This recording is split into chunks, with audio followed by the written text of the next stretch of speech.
மதுரைக்கு பக்கத்துல மேலூர்னு ஒரு ஊர், அதுக்கும் பக்கத்துல ஒரு சின்னஞ்சிறிய கண்விழிக்காத கிராமம். அங்க ஒரு 8-9 வருஷத்துக்கு முன்னாடி கார்த்திக்னு ஒரு பையன் 12ஆம் வகுப்பு படிக்கிறான். ரொம்ப ஆவரேஜான ஸ்டூடெண்ட், 35 மார்க் எடுக்கிறதுக்கே ரொம்ப திணறுவான்.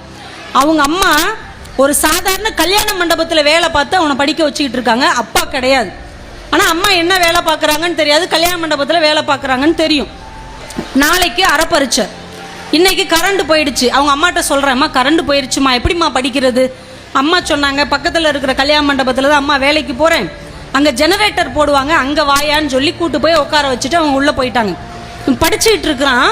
அப்போ தான் யோசிக்கிறான், அம்மா கல்யாண மண்டபத்தில் வேலை பார்க்குறாங்கன்னு தெரியும், ஆனால் என்ன வேலை பார்க்குறாங்கன்னு நாம் இது வரைக்கும் பார்த்ததே இல்லையே, இன்னைக்கு போய் பார்ப்போன்னு உள்ளே போய் பார்த்தான்.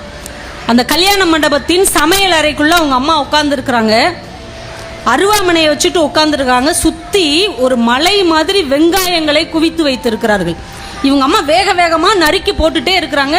இவனால் ஒரு 2 நிமிஷத்துக்கு மேலே நிற்க முடியல, கண்ணெல்லாம் எரியுது. அவங்க அம்மா கையை பிடிச்சிட்டு கேட்குறான், அம்மா இந்த வேலையை செஞ்சு தான் நீ என்னைய படிக்க வைக்கிறியாம்மா? உனக்கு கண்ணு எரியலையாம்மா? உனக்கு நெஞ்செல்லாம் அடைக்கலையாம்மா? என்னால் 2 நிமிஷம் கூட நிற்க முடியலையாம்மா? உன்னால் மட்டும் எப்படி முடியுது? அப்போ அவங்க அம்மா சொன்னாங்க, அவன் கையை எடுத்து விட்டுக்கிட்டு, அம்மாவுக்கும் கஷ்டமாக தான்டா இருக்கும், கண்ணெல்லாம் எரியும், நெஞ்செல்லாம் அடைக்கும், ஆனால் அப்பையெல்லாம் நான் என்ன நினைப்பேன் தெரியுமா?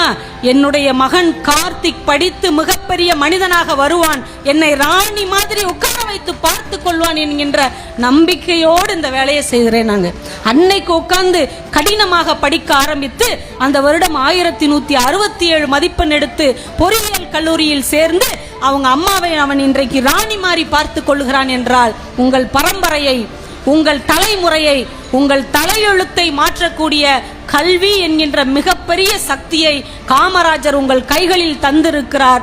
என் இனிய தம்பி தங்கைகளே, கருத்தரிப்பது எல்லாம் பிள்ளைகள் இல்லை, கருத்தரிப்பது எல்லாம் பிள்ளைகள் இல்லை, பெற்றோரின் கருத்து அறிந்து நடப்பவர்கள் தான் பிள்ளைகள்.